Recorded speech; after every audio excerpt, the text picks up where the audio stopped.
Olá, aqui é o Nuno Viegas, do Fumaça. Esta é a primeira de 2 vezes em que me vou apresentar neste episódio. Peço desculpa, é só porque tinha umas notinhas para te deixar antes de começar a entrevista, que gravámos em maio passado. Primeiro, coisas sérias. Já estão online as contas do Fumaça para o último trimestre. Podes ver cada euro que recebemos e gastamos em fumaca.pt/transparência. Há lá uma folha de Excel que vai sendo atualizada ao longo do ano. Isto não é bem uma novidade. Mantemos há algum tempo uma política de transparência radical. Se pedimos doações a quem nos ouve, vê e lê, temos de mostrar para que é que as queremos e em que é que as gastamos. Ponto 2, mais alegre. Já andamos nisto há meia dúzia de anos, literalmente, e queremos celebrar. Este sábado, 16 de julho, estamos de porta aberta na nossa nova redação, em Lisboa, para festejar o 6º aniversário do Fumaça com todas as pessoas da comunidade.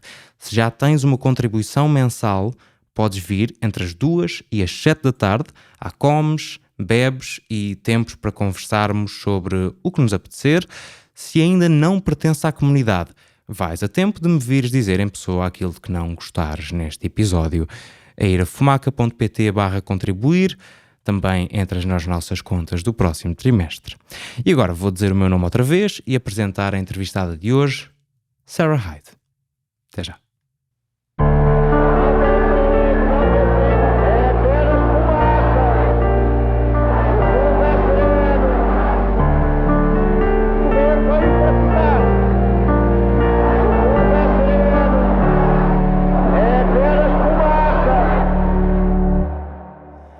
Olá, seja toda a gente bem-vinda ao Fumaça. Eu sou o Nuno Viegas. Hoje entrevisto a Sara Hyde, ativista prisional britânica, por estes dias em Portugal para a conferência Prison Insights 2022. A conversa será em inglês, salto para essa língua já para continuar a introdução, a bem da entrevistada perceber como a descrevo. Sara Hyde is a PhD candidate for criminology at the University of Nottingham, focusing on prison healthcare staff and deaths in custody.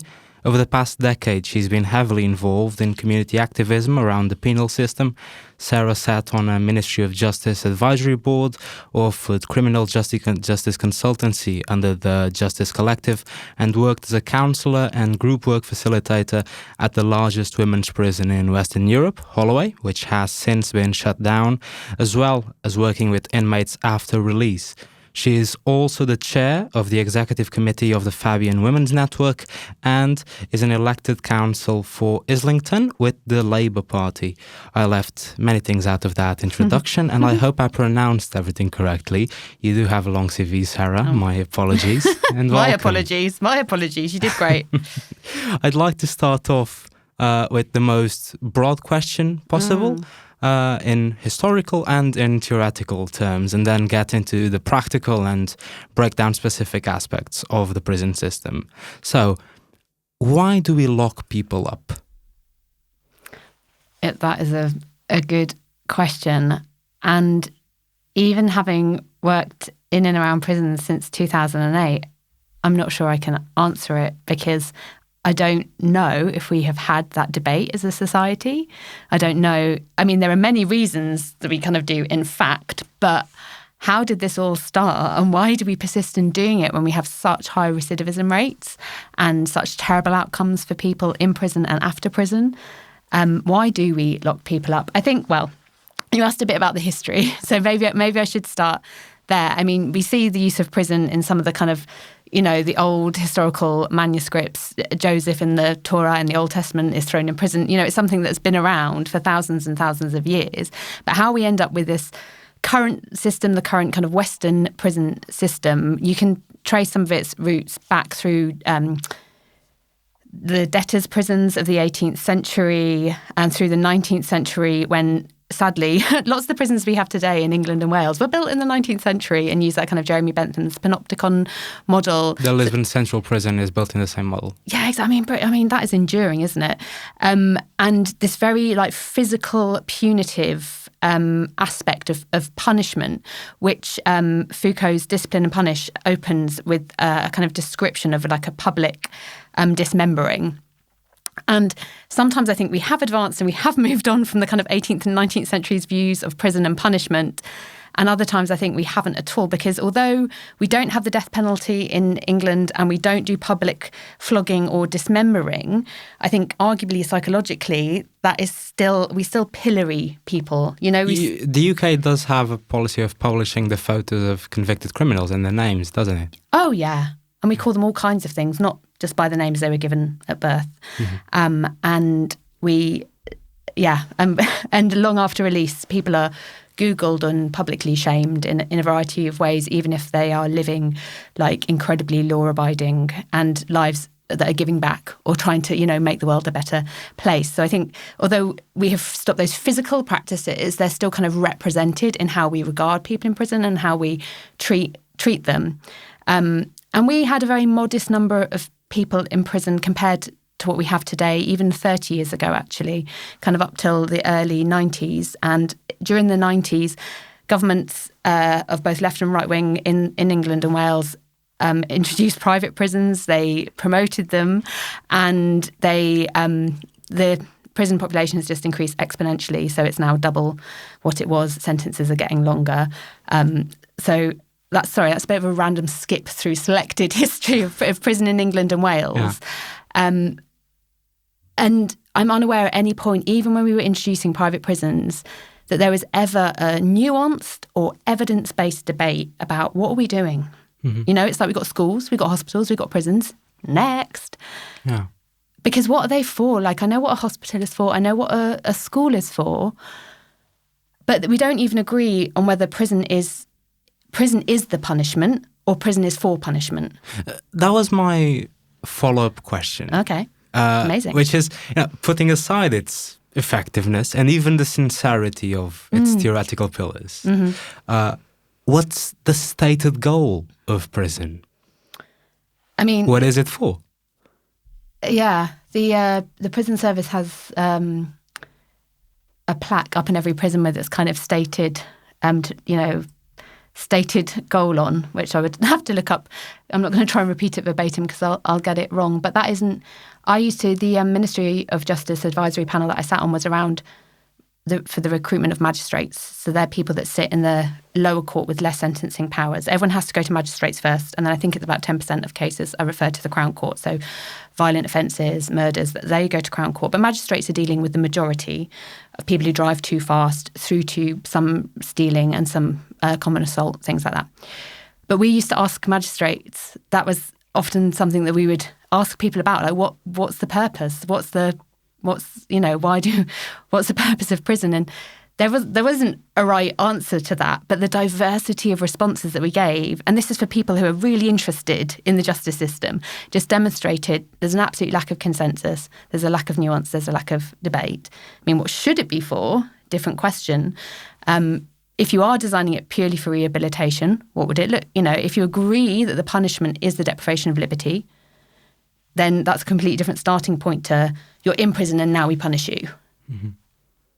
And what are the positives of prisons?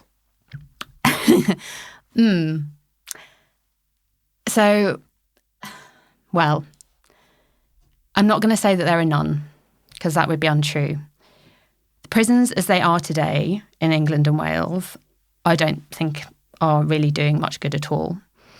However, there are pockets of good projects, good people. There are many good people, actually, that work in prison. There are compassionate, dedicated people doing their best in the face of a lot of horror and trauma and who are very under-resourced. So I would say some of the people that work in prisons are amazing. Some of the inmates who are getting through their sentence, inspiring other people, caring for other people, working hard.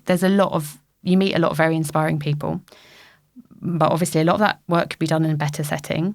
When I worked at Holloway, one of the things that was good, but this is an indictment of the rest of society, was that women who maybe hadn't seen a dentist or an optician for years, who maybe had all kinds of complex intersecting physical and mental health problems, could actually receive some medical care and could receive holistic care.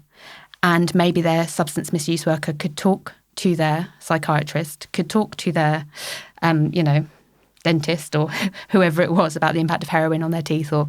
And this didn't happen all the time, but sometimes in a best case scenario, there was really good, holistic, like multi-agency working, which was facilitated because all of those partners worked in one building and, were sort of part of one team. That's only a positive because society deeply failed them. Exactly, right? They should have access to that 100%. outside. Long before you get into the kinds of like entrenched issues that people, by the time they're in a prison, that's a thin end of the wedge, particularly for women. You're dealing with a very, very acute level and profound level of need.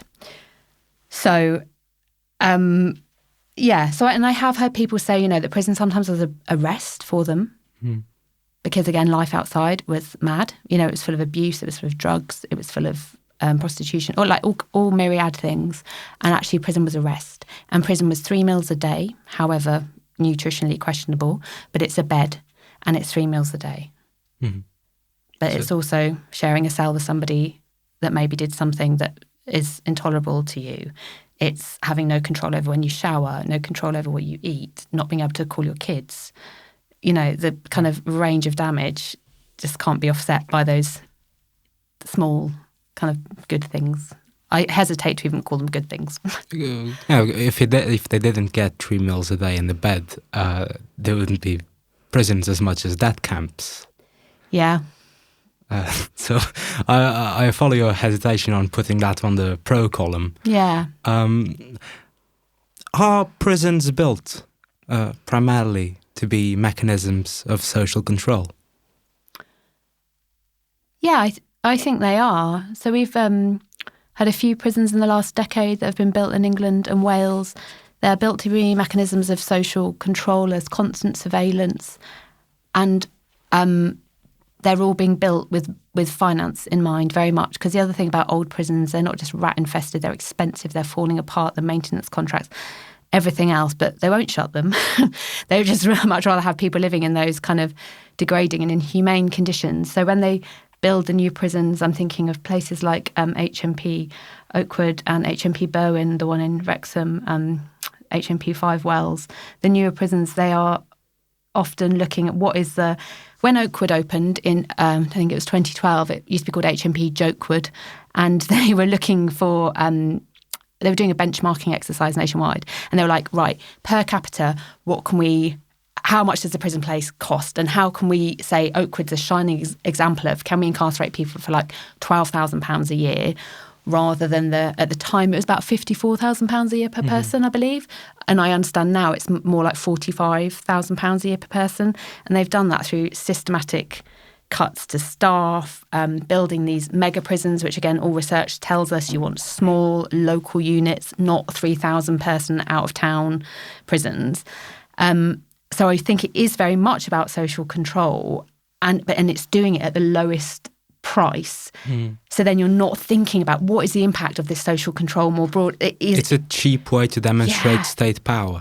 Yeah, it's warehousing people, essentially, rather than treating people as people. It's a kind of commodification. I think it's how commodification and that sort of more broader neoliberal agenda has affected how we think of prison. It's about unit cost.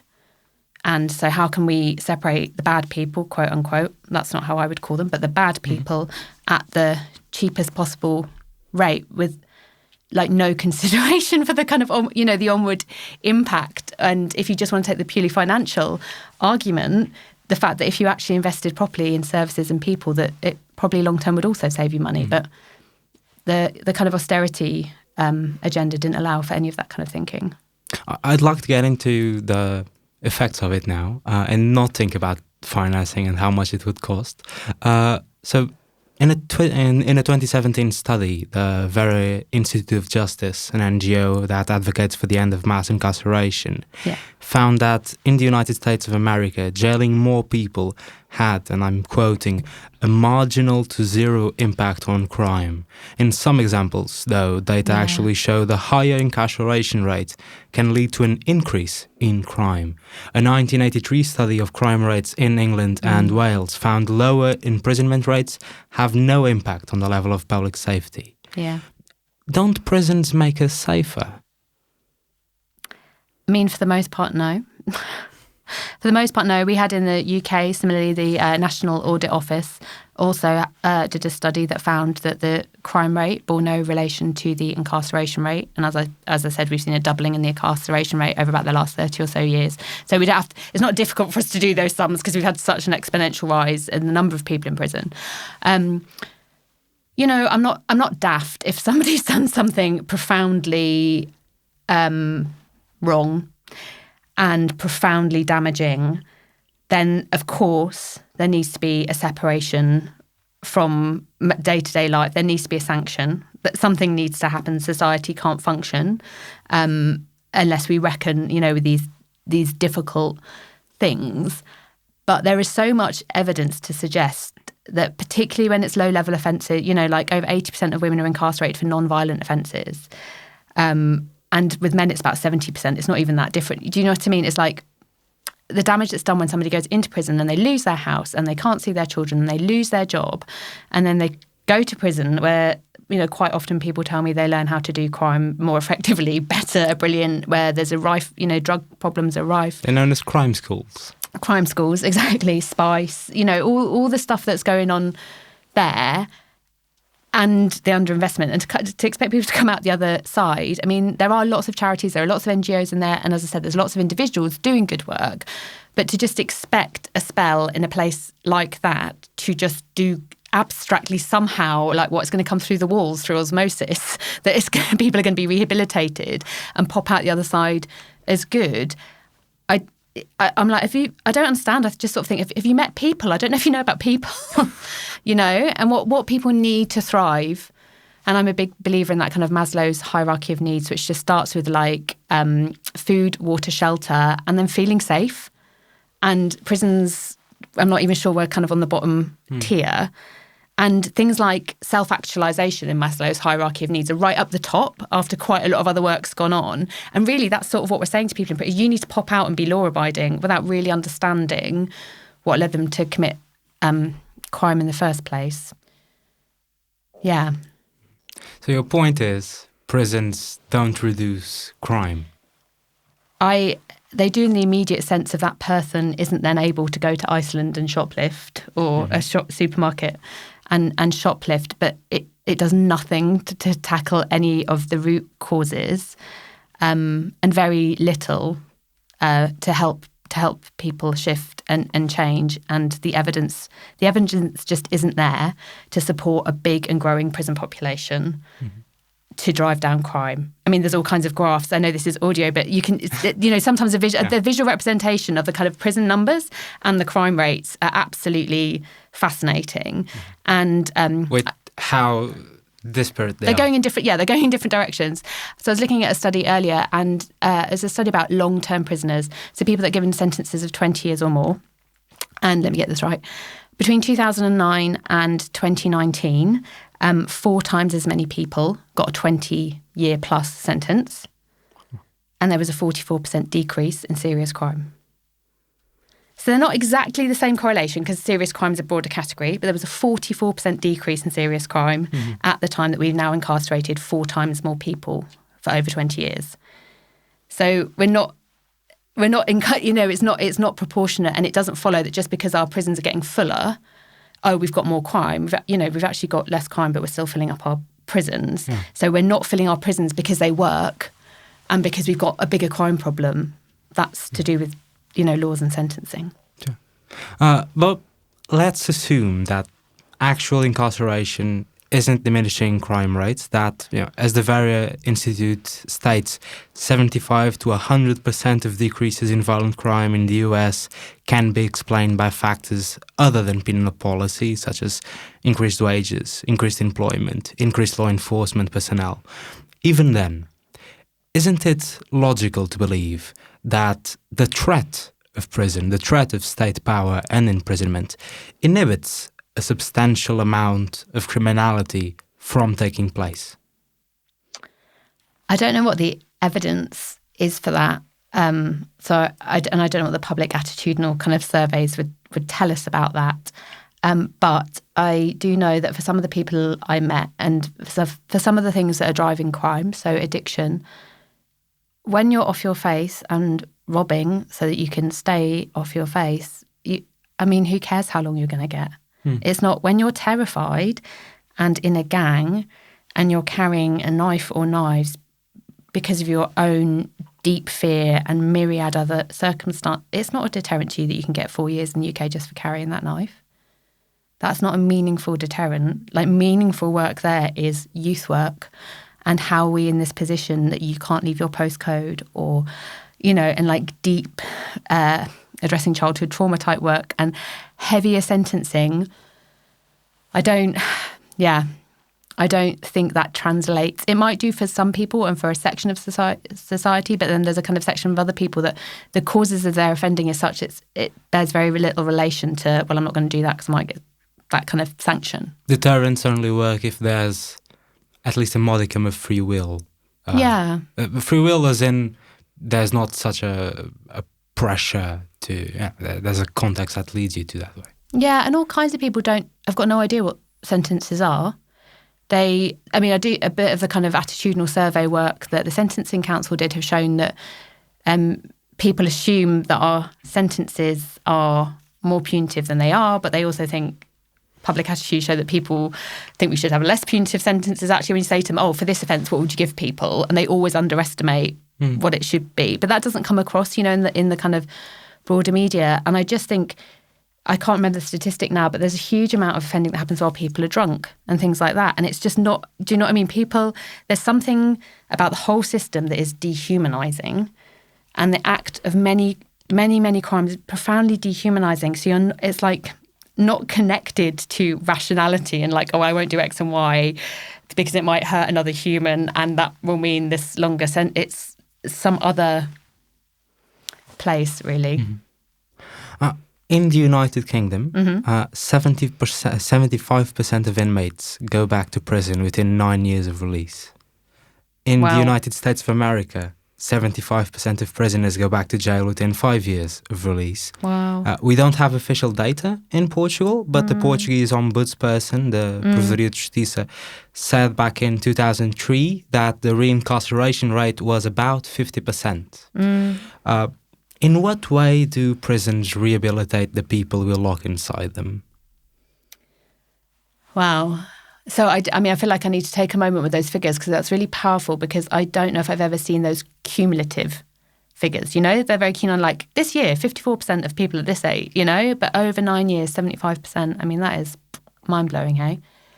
So, as I said, there is some good work. There are housing workers, there are drugs workers, there are 12-step programs that people can work if you can get to them. This all relies on there being enough staff to take you out of your cell and take you somewhere, or, it relies on the third sector, charities, NGOs, to be able to come into the prison and get access to get their staff security checked to come into the prison. It relies on it not being a time of COVID where people were locked in their cell 23 hours a day for months and months. So, imagining it's not a time of COVID, imagining there are enough staff. There's education departments in prisons, there's healthcare in prisons, and we know that both physical and mental health have an impact on recidivism. And there are resettlement teams in prison that often, again, have specialist housing. Maybe in a good scenario, you might get somebody from the Department of Work and Pensions who'll come in and say to you, this is how, let's look at getting you set up so that when you come out, you can access your benefits more quickly, so that you might have somewhere to live, you might be able to buy some food, you might, but that is so reliant on the specificity of the prison. And getting lucky. Yeah, and there's just some prisons that just have got really good like voluntary sector in there, or really innovative people pioneering great stuff. But it is in no way blanket. It's not. The 118 prisons across the UK have very, very diverse scenarios. It is partly because some of them might be a high security prison, or that some of them might be for longer sentence prisoners, or so there's a diversity in the categorisation of prisons, so it wouldn't be appropriate, and you wouldn't need a resettlement department in every prison. Sorry, I'm just thinking the ones I've worked in all had resettlement. But there's just no kind of standardisation, and so a lot of it's potluck, and it's also kind of like, can you hustle well? Do you get on with the officers? Can you find your way through so that you can access the things you need, whether that be education or health stuff, so that when you come out the other end, things might go well for you? But at this point, looking at the broad picture of it.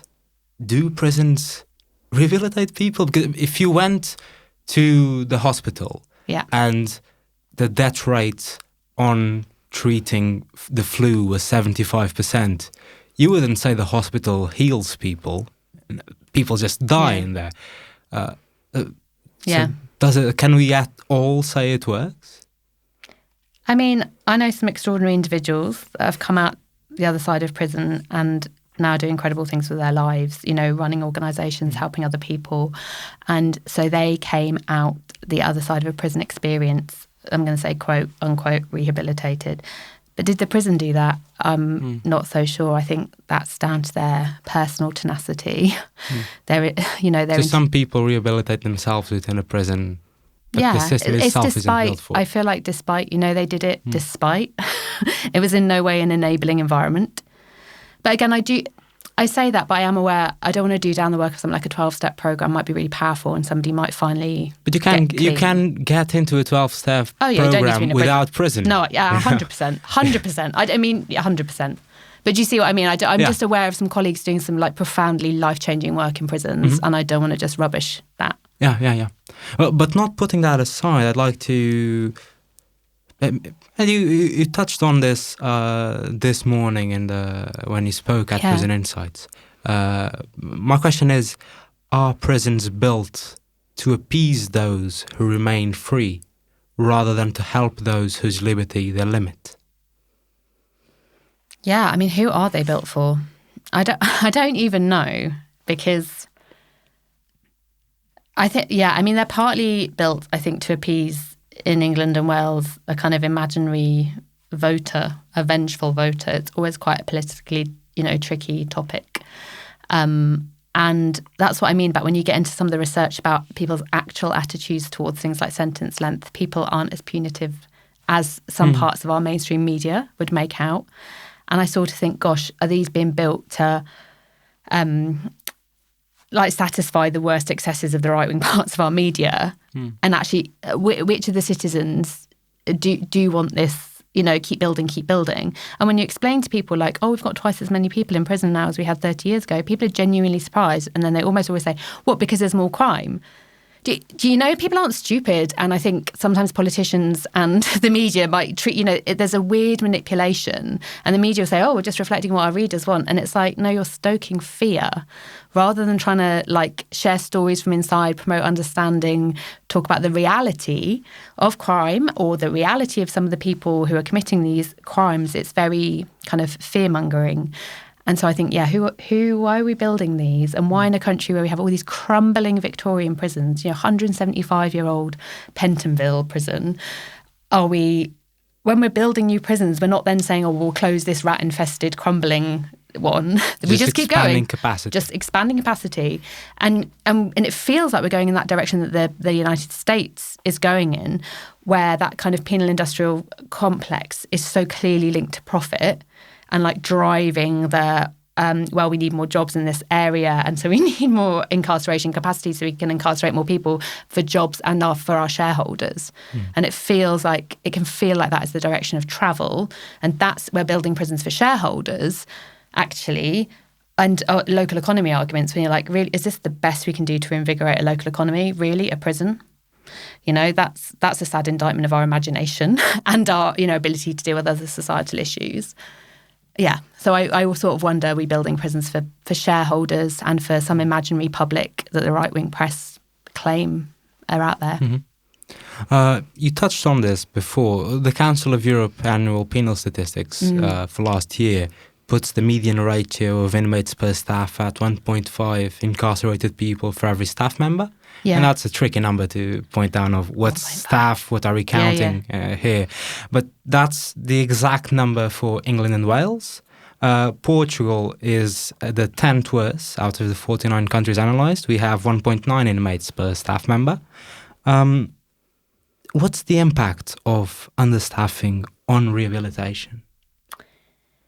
So I'm surprised that it's 1.5. I mean, that sounds... It probably has a broad comprehension of staff. Because I think it's more... I think it's far less than that in terms of officers, but staff. In terms of officers, this isn't just officers. Okay, I think, so if we accept that the causes of crime, the deep, deep found causes of crime are often things like adverse childhood experiences, which are things like emotional abuse and trauma, trauma, violence in the home, domestic abuse in the home, a parent who's an alcoholic, those are the kind of things we're talking about. Those are all fundamentally about damaged relationship.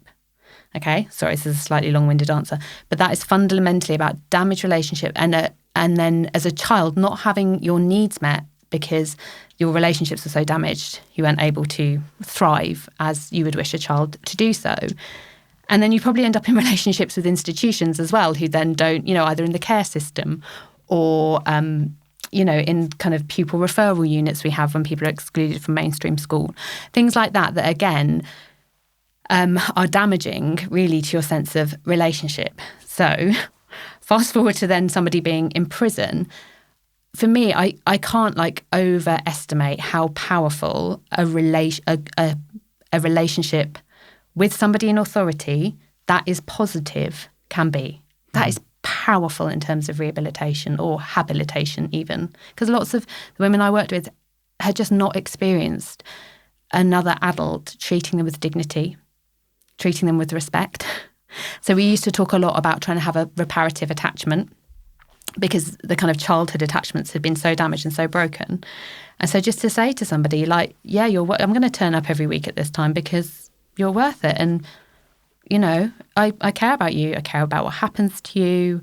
And, I'm not important in the grand scheme of your life, obviously. But just to have a setting where somebody who has more power than you, gives you the time of day, listens to you, wants to know about you, cares about what happens to you next, is powerful. And when you haven't got enough staff, so you might be on a really busy wing and you've got people on suicide watch, you've got people who are sick, you've got somebody kicking off, you've got someone on the cell bell, you've got, it's really hectic. And you might have 50 people, 70 people, depends on your prison, depends on the wing. And you might notice that Anna, isn't quite herself, but you haven't got any time to check. You just sort of notice it in the kind of general madness of everything going on. Whereas prison staff have always been stretched, right? But certainly in the time that I worked in Holloway, the benchmarking exercise happened. There was loads of people took voluntary redundancies. The staff radically changed. So you lost staff that had been there 20 plus years who had got their jail craft, as they call it, just down. They knew that balance of care and security. They knew how to de-escalate. They knew how to demonstrate compassion whilst keeping people safe. Extraordinary level of skill doing that. Extraordinary. Lots of those staff went and there was less staff. So, for example, if I was in the prison after 5 p.m, the door between two wings would be open because rather having 3 staff on this wing, 3 staff on this wing, you then suddenly had 3 staff across the wings. And it was things like that, really tangible. So when the prison was in night mode, they had far less staff across less space. So then when incidents happen and difficult things happen, there's less people to respond, there's less, and all of that stuff feeds into this idea of a rehabilitative journey. If you can't get the basics right of keeping people safe, of good healthcare, good mental health care, good addiction services, you can't get near this idea of rehabilitation. And for me, the best kind of justice system would be absolutely foundationally based on good, respectful human relationships. And that just goes out the window and it becomes about the numbers rather than the humans in front of you. And you point at staff cuts as a major cause of this. It was a problem before, it's got worse because you cut the staff.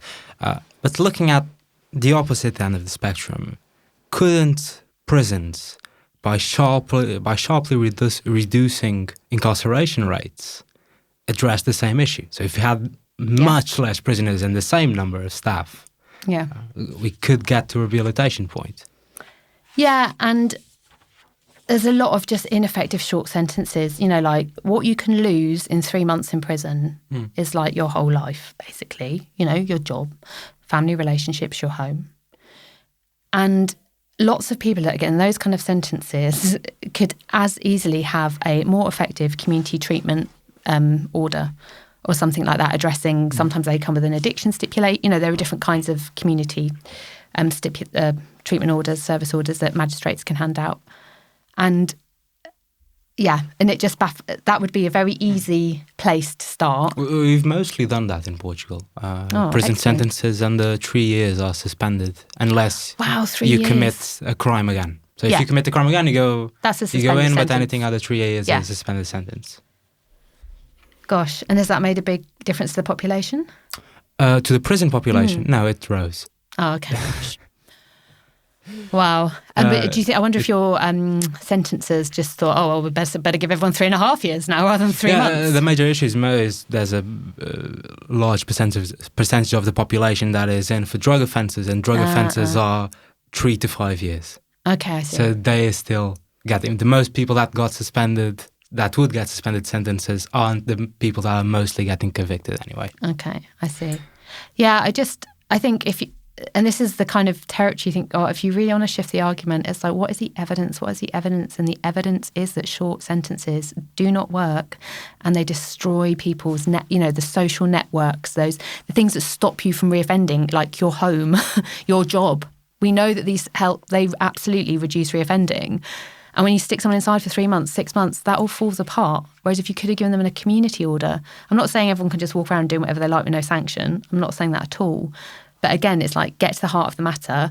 What's the evidence say? The evidence says having a job, having a home, far less likely to reoffend. So let's keep that going and let's treat this in the community. But have we built prisons ever based on evidence and data? Oh, do you know, I genuinely don't know. I'm sure somebody at the Ministry of Justice would tell you that some of the new ones are built with the latest, whatever, with the in-cell. Some of them got phones in their cells now, and during the pandemic, some people, again, this totally depended which prison you're in, were able to use iPads to communicate with their family, and they'll tell you but the system itself. Because of evidence, because of the Farmer Review about family links, which they mostly ignore, but sometimes, raise.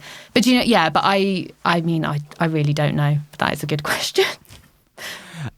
Are there prison models that result in lower reincarceration rates? Actual prisons. There are. Let me get this right.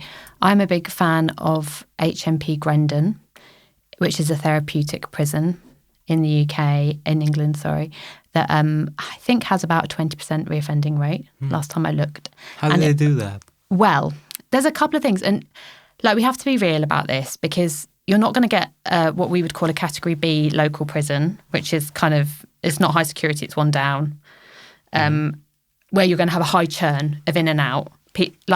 I don't know how you make a 1,500 person local prison a therapeutic environment. Mm-hmm. Well, I do, but it costs a lot of money, and I can't see any government would ever do that, right? So, but one thing about Grendon is you have to be sentenced for. So, A, they don't have anyone on remand. B, I think you have to have 2 years. I'm going to get this wrong, but this is from memory. I think you have to still have something like 2 years left on your sentence at least. Mm-hmm. So they know that they can work with you, in a trauma-informed way, in a therapeutic community over a sustained period of time. And when you're talking about the level of childhood trauma that a lot of people in prison are bringing, that is what's required. But we could do some of that stuff in the community, right? Mm-hmm. Because not everyone's childhood trauma results in offences or serious offences, obviously.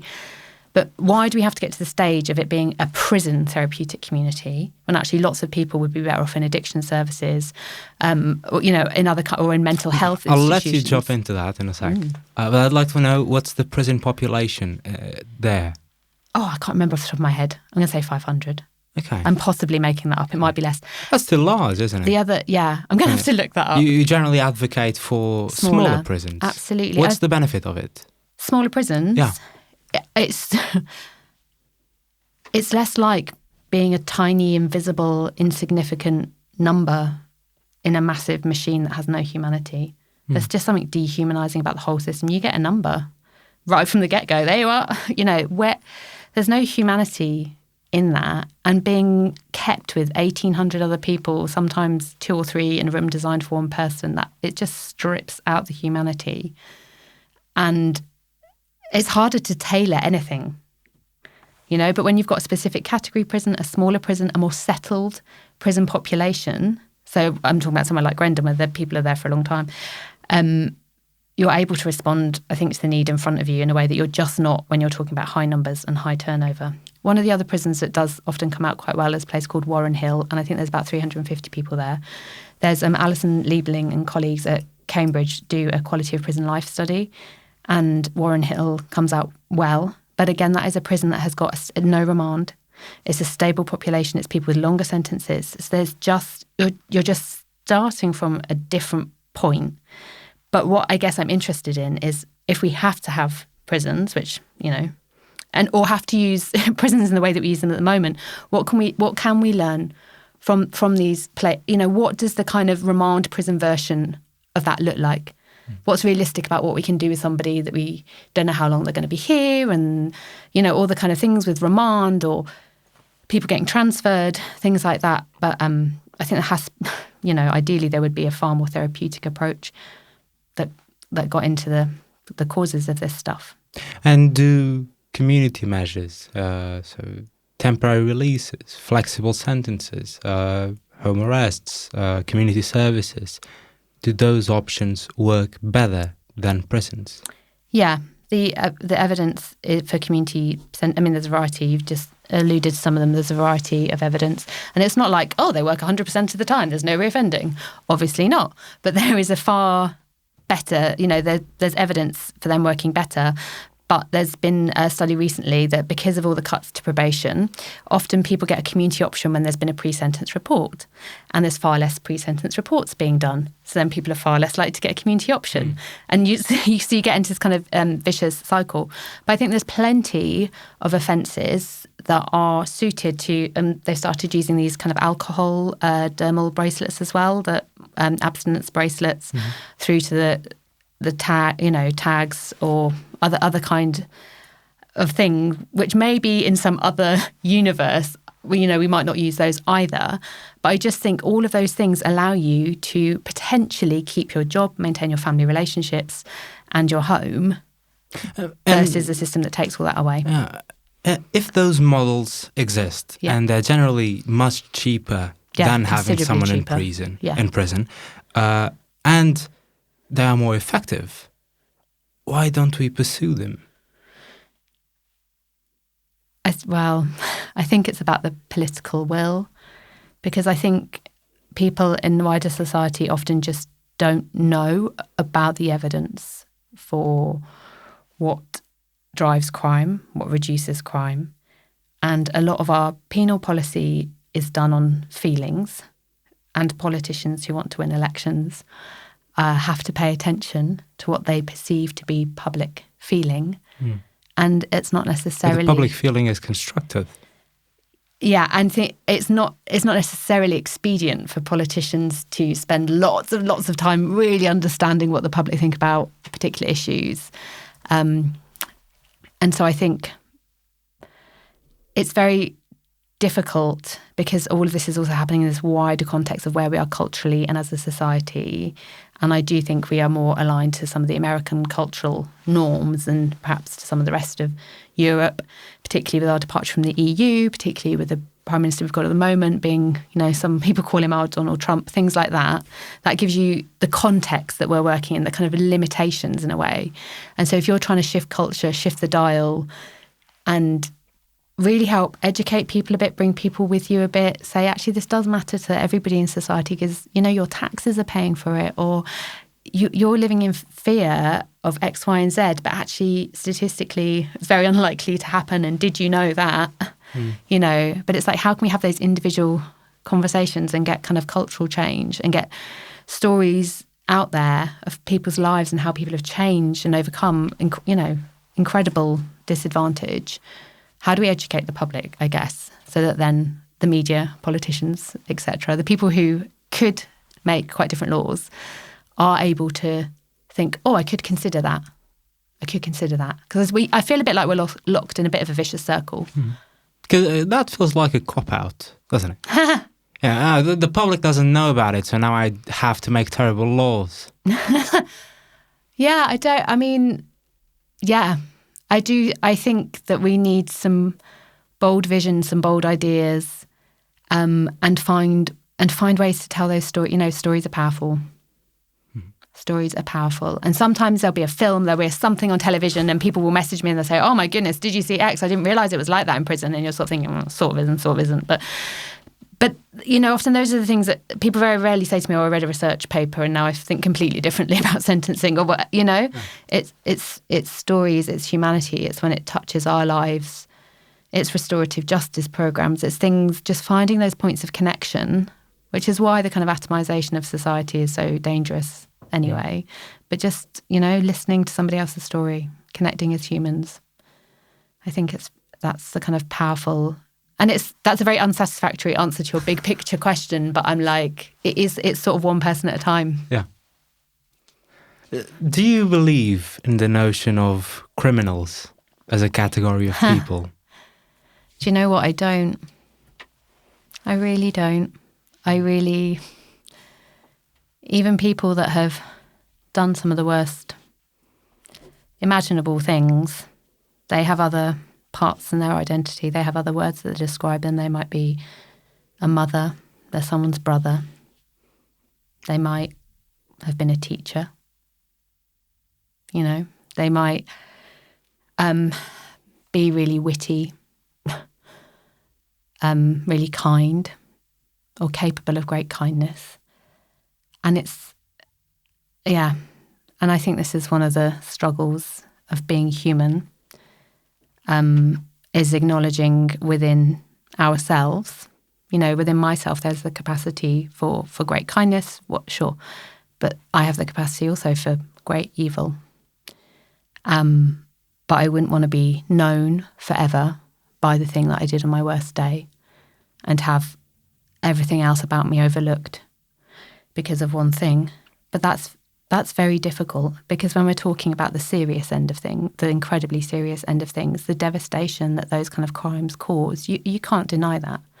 And so I wouldn't want to minimise the harm, the damage that is done by serious sexual offending, by murder, the damage is huge. And I also come back to this thing, though, what does the evidence say? What's going to help us? And I don't think treating people as criminal or as monsters, or as separate or as incomprehensible helps move us on in terms of society, in terms of rehabilitation, in terms of making the place safer so that doesn't happen again. But do you believe that everyone can be rehabilitated? Apart from a very, very few people.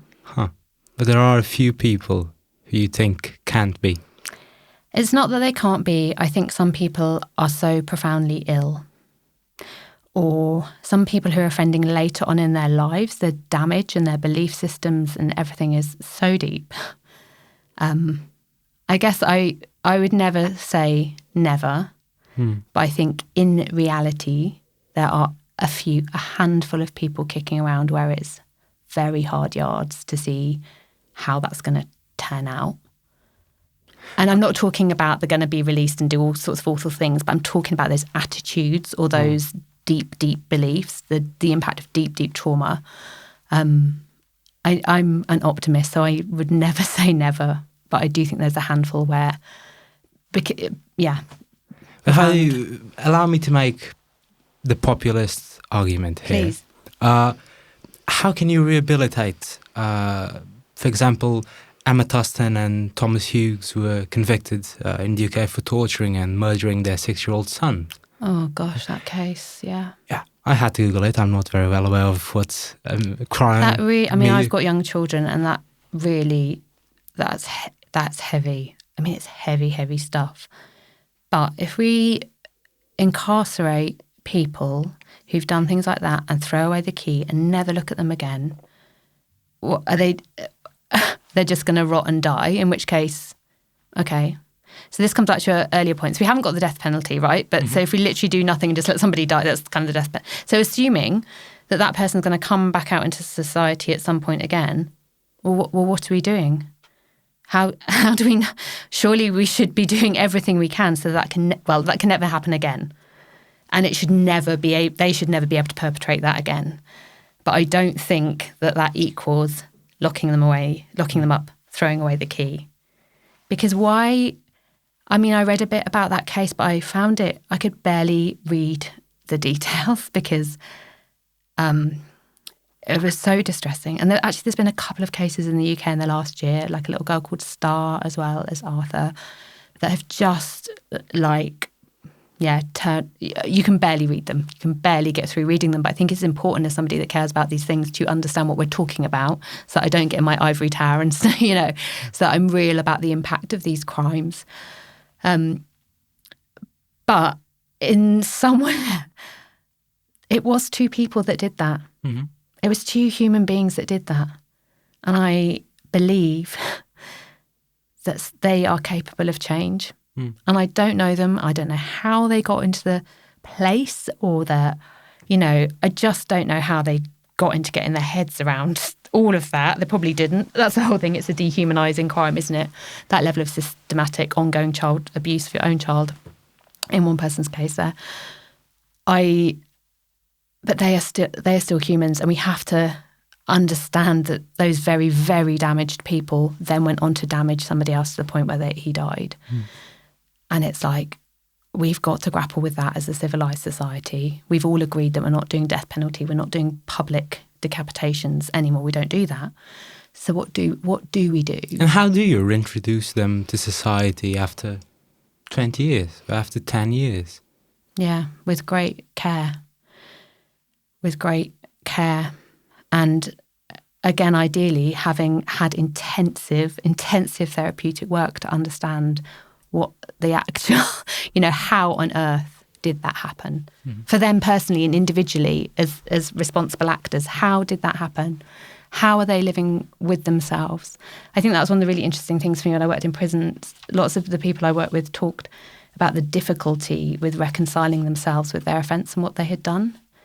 And that requires to be in normal life, right? We don't want to say, oh yeah, I did steal that Mars bar or whatever. So when you're talking about something like that, it's like, how do you live with yourself? That's a lot of work. How do I admit it to myself? Yeah. How do I do it? It's much easier to be like, oh, I'm just here accidentally, front it out.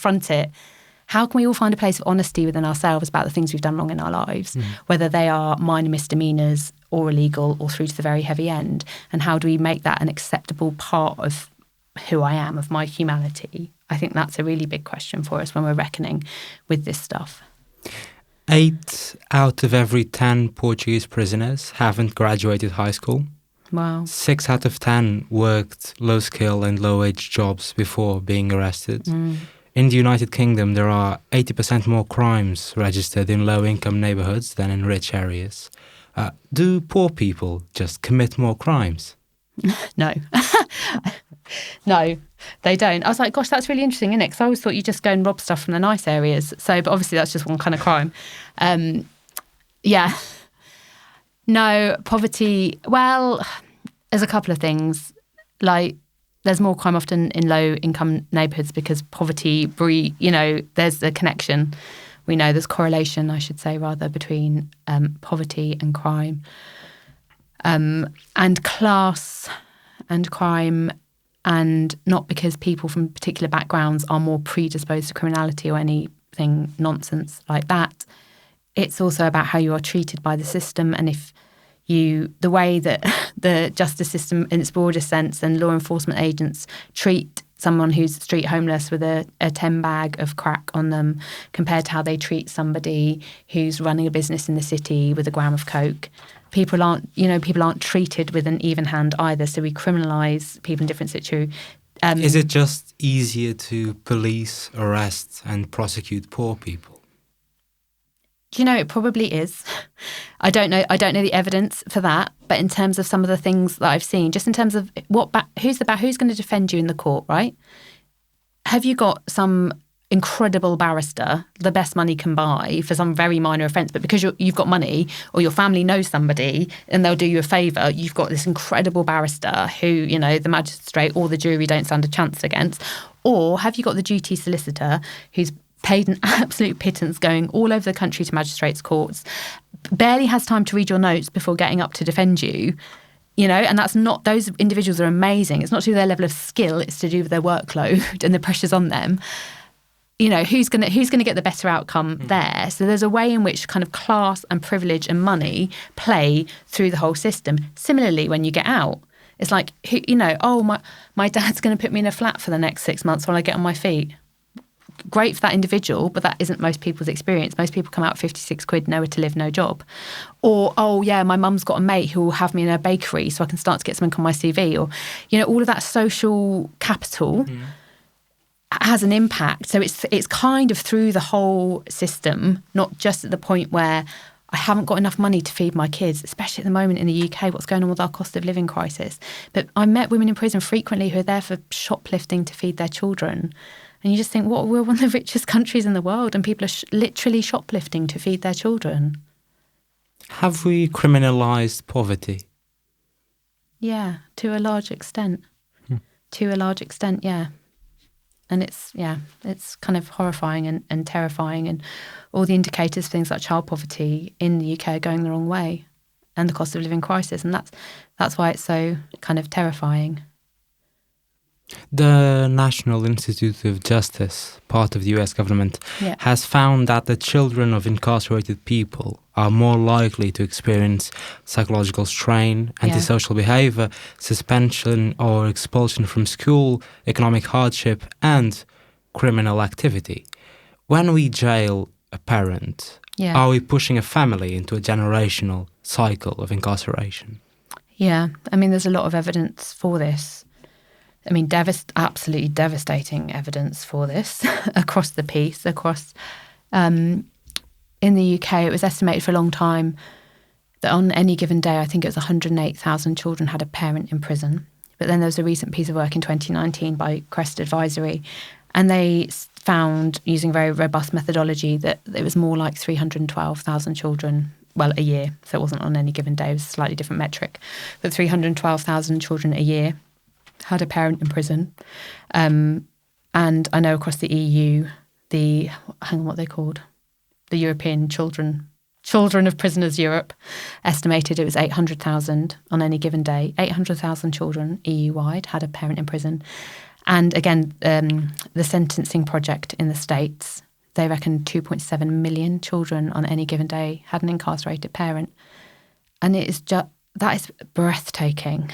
That is breathtaking. What are we doing? What are we doing? And that's why early on when you're saying to me things like, does prison do good? I was like, I don't want to do down the good, but it's just stuff like that when you know what the outcomes are for children of prisoners.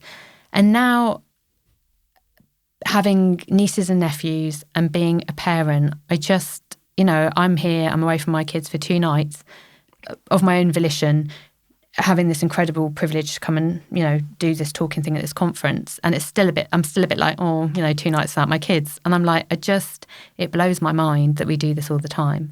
And of course, it isn't that people that have children should be immune from prosecution or immune from, legal sanctions. I'm not advocating that, but it's just about, it's your point again, like, what is this all for? What are we doing? Are we trying to take damage out of the system? Are we trying to bring reconciliation? Are we trying to rehabilitate? Or is punishment the most important thing? Because what we have at the moment would absolutely suggest that punishment is the most important thing in the face of all of the evidence, all of the testimonies of those with lived experience. That Crest Advisory report in 2019, it also had the statistic that 65% of the sons of prisoners end up in the justice system themselves. Not necessarily in prison, but involved in the justice system. 65%. I mean, that is a madness that we just allow that to continue unabated, because all the evidence, and that's why things like the Farmer Review in the UK are really important about the importance of family relationship. Now, some people in prison don't have children, and some people's family are the problem. Let's not be naive about this. It's a complicated picture. But for large numbers of people, if we could maintain, and it's a reason not to reoffend. I want to be with my family. I want to see my kids. I want to have a better relationship with them. I want to do better for them. I want to show them that change is possible. Like those kind of things people have said to me over the years. And so we really miss a trick when we ignore that whole dynamic, because I think it's really crucial. Since we're on the topic of kids, a 2015 study from the MIT found that in the state of Illinois, in the US, 40% of all minors incarcerated as juvenile offenders ended up in an adult prison by the time they were 25 years old. A 1999 analysis by the state of New York shows that 4 out of every 5 juvenile inmates in the state were arrested for new crimes within 6 years of their release. When we arrest a minor, do we in practice sentence them to a life in prison? I think that would be a bit of an oversimplification, but it's certainly true to say that we could be doing a lot better by our young people. And that How should we deal with juvenile offenders? I think the principle of keeping them out of institutions for as long as possible is a good one. There is lots of evidence around the fact that the best thing for reducing reoffending is a 30th birthday. That's the kind of, but that's still quite a lot of somebody's life. If you start out at 13, 14, that's still quite a long time. So we can't just wait for people to kind of, grow out of it. That's a bit flippant. It's not really a solution. But I think, again, we know that the causes of crime often are in those adverse childhood experiences. So it's like, how are we working with families? How are we working with children who are in our care system or who have an addicted parent? How are we making sure people aren't being groomed into gangs or trafficked or sexually exploited or carrying drugs around the country? We've got a big problem with county lines in the UK. How are we intervening there? And within our youth offending system, how are we acknowledging the kind of victimhood, the joint identity often? Well, there's many, but that kind of traumatised child and the victim that is often presenting alongside the perpetrator. How do we resolve that? One of the things I'm passionate about is reducing violence against women and girls.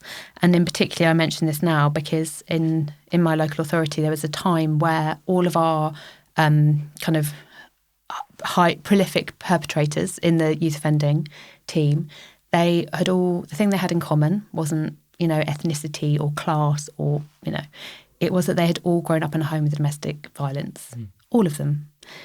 And there was something about joining those dots and thinking, right, well, the reason that eliminating domestic abuse is important is because of the victims in the primary instance, but the children as well and what people learn in that environment. So again, it's having this very holistic, joined up, multi-agency approach that acknowledges that's what, this is where you're coming from, these experiences. We can't expect these things to be undone in a heartbeat. If you've had a childhood full of that, that's all you've ever known. How long is it going to take to undo that? And it's possible, but it's about support. It's about one-to-one, it's about...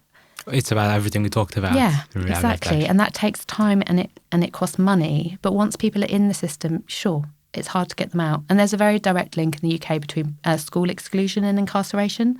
And so I also think it's about looking at how we use school exclusions and discouraging, trying to keep kids in mainstream education so we don't set up this pipeline from pupil referral units to prisons, which is often what can happen. I don't know if you have them, but apart from juvenile centres, we have actual prison schools. Right. Then for under 23-year-olds who just go to that prison, which is the prison school in Lille. Okay, yeah, I don't...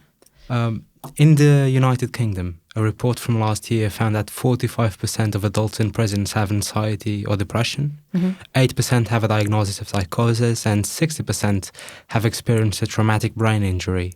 Yeah. For the US, the Treatment Advocacy Center estimates that 20% of inmates suffer from a serious mental illness. I'll ask this in the most provocative way. Yeah, go for it. Are we jailing the sick instead of treating them? Yeah. I'm very happy with that provocation. I'm happy, it's so clear to me when I came across that acquired brain injury stat a while ago, 60% of people have some kind of brain injury in the UK. It's a staggering number, isn't it? Yeah. More than half. What are we doing? 25% of women have this, have a diagnosis of psychosis. And just knowing, having been to court with people and having then worked with people in prison waiting for a transfer out to a secure hospital, all of those kinds of things. Prisons are packed full of people with, if you don't come in, lots of people would say, well, if you weren't ill when you came in, it's only a matter of time kind of thing. Because prison is a factor in deteriorating mental health. There's, I think it's a Ben Cruz study. There's evidence for that. That being in prison does not do your mental health any good in terms of the environment, not in terms of the treatment you might receive. But it is shocking. And I remember working in a prison in the East Midlands, and this guy had it we found out eventually he had a traumatic brain injury and was very, like, his speech was very slow. We weren't sure if, we were like, oh, has he got a learning disability? What's the situation with this guy?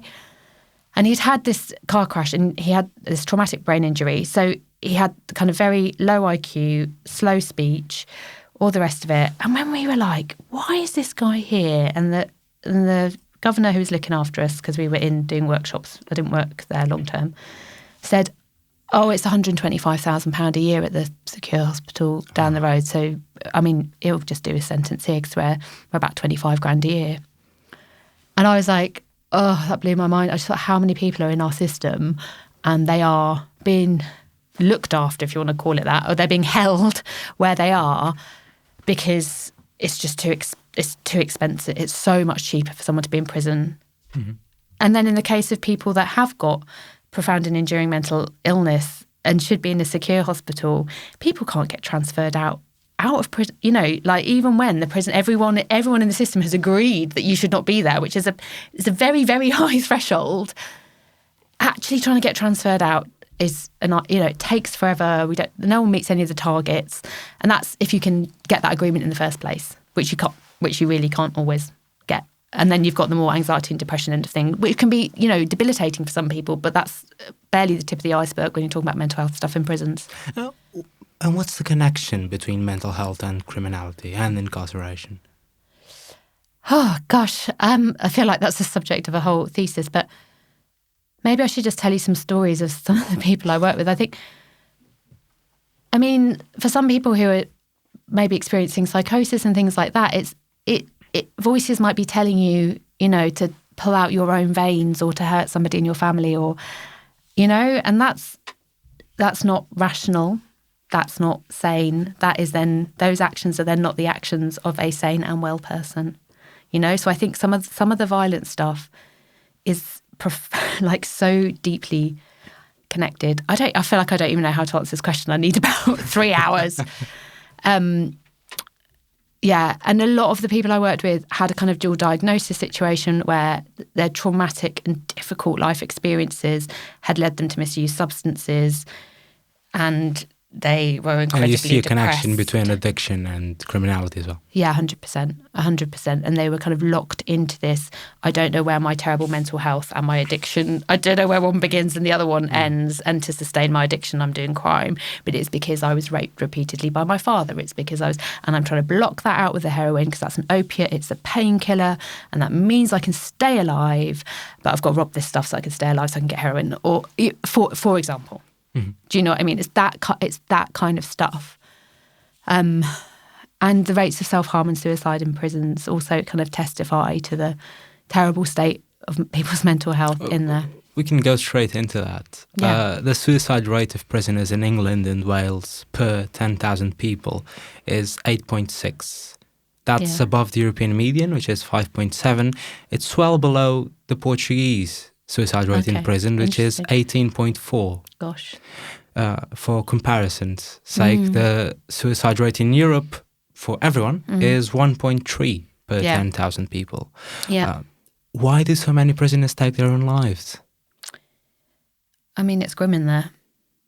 There are many, many factors, and people like Sina Fazell, Alison Liebling, there's lots of good academic studies and evidence on the kind of factors, but at a real layperson basic level, it's grim in there. And the idea that prison is like some kind of holiday camp where everyone's just doing PlayStation all day is not true. People are, particularly during this pandemic time, been locked in their cells 23 hours a day.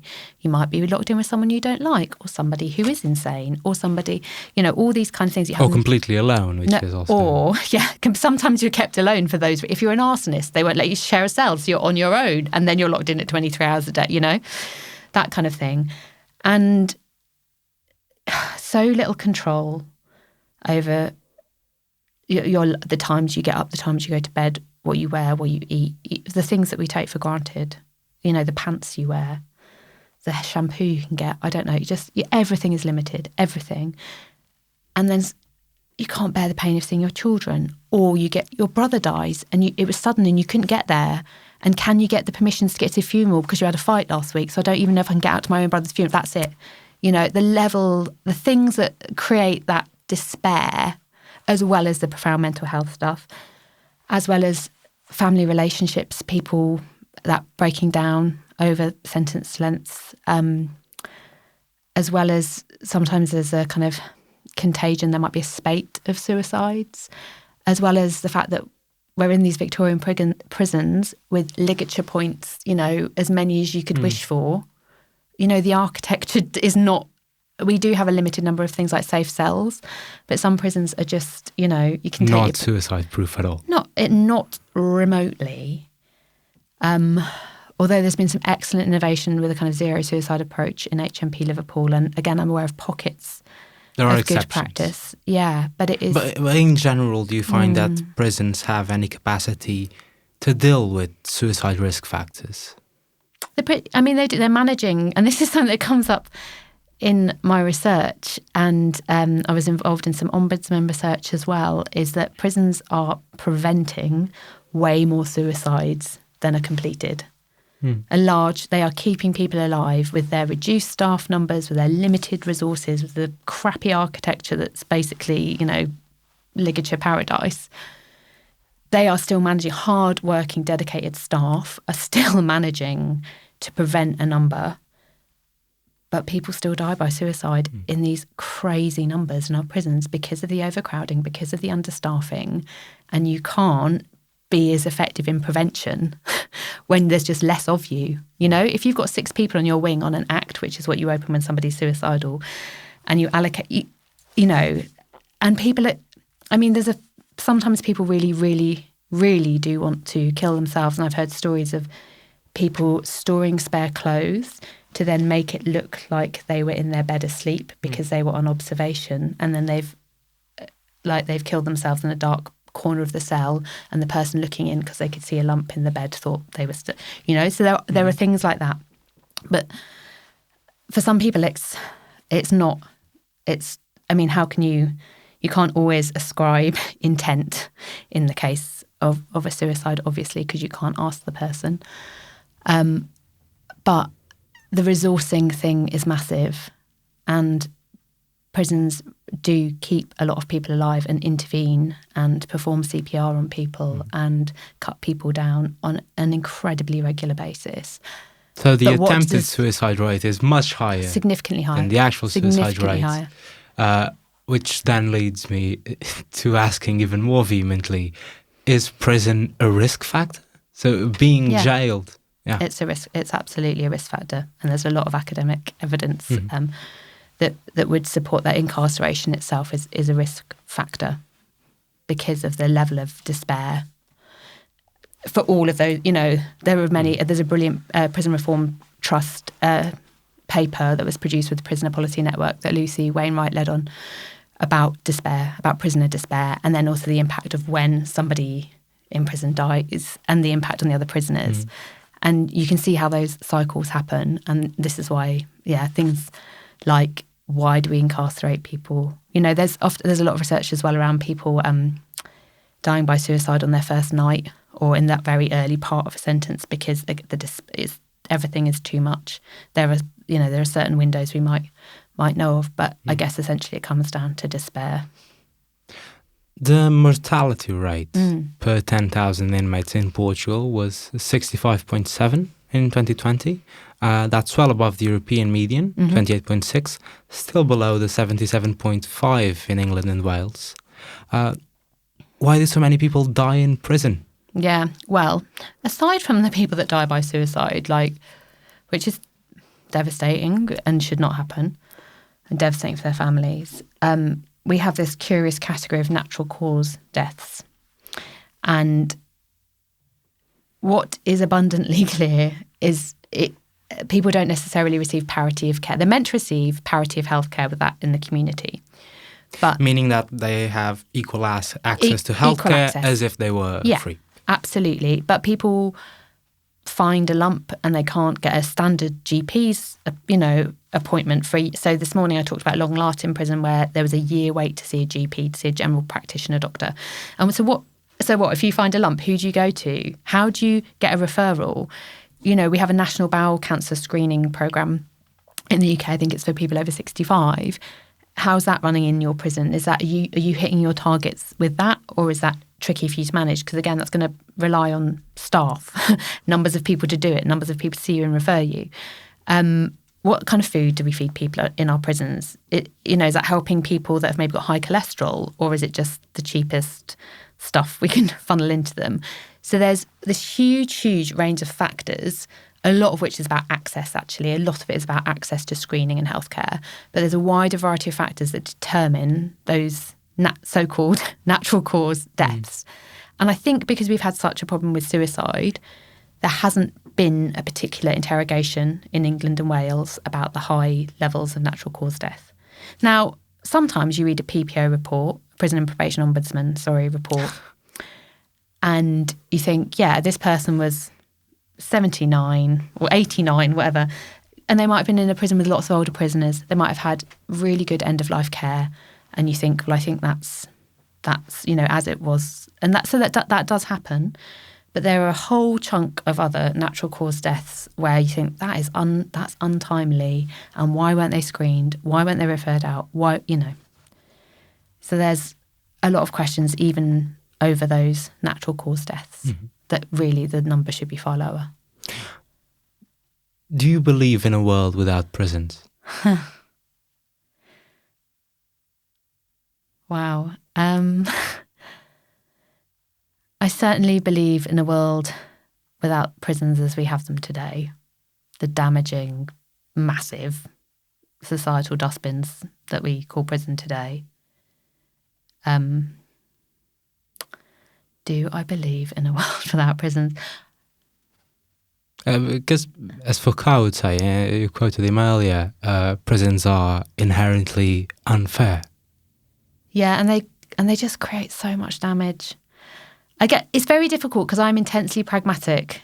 So whether I believe in it, I can conceive of it, but do I believe that will happen in my lifetime, or can I be? I'm like, no.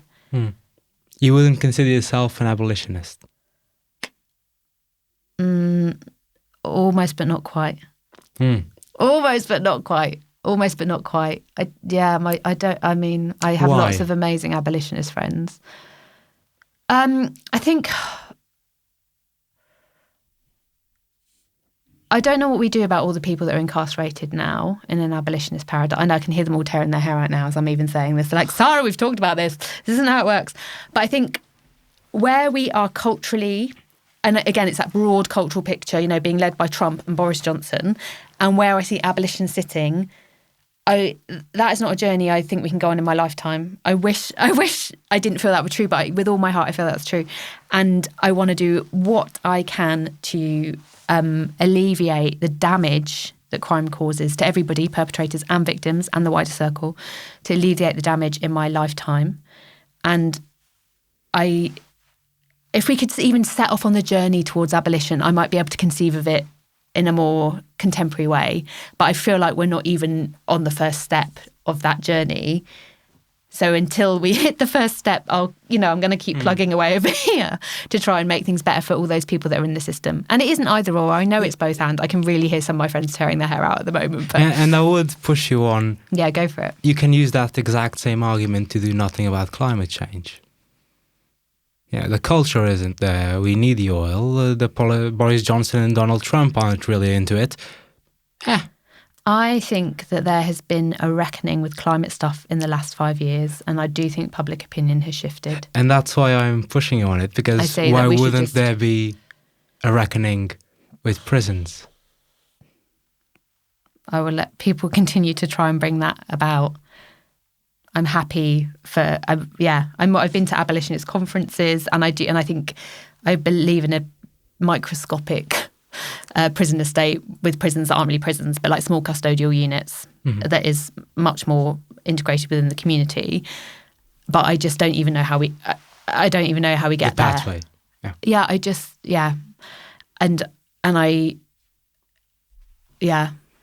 It's hard for me to articulate myself about this because I don't want to do down my abolitionist comrades at all. I don't, because I believe in it, but I guess that's just not the path I'm on.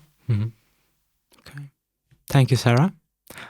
Prison activist. I'll sum it up that way before I go back to Portuguese. Esta entrevista foi preparada por mim, Nuno Viegas, a Margarida David Cardoso fez a edição, o Bernardo Afonso tratou do som, faz ainda parte da equipa Fumaça, Danilo Tomás, Frederico Rocha, Joana Batista, Luís Marquês, Maria Almeida, Pedro Miguel Santos, Ricardo Esteves Ribeiro. A música é dos Lotus Fever. Com o habitual, apelo de fecho, nós queremos fazer do Fumaça a primeira redação profissional em Portugal, totalmente financiada pelo público. Se queres que continuemos a fazer este trabalho, faz uma contribuição mensal para o Fumaça. E junto da comunidade, basta ir a fumaca.pt/contribuir. O link também está na descrição deste episódio. Até já!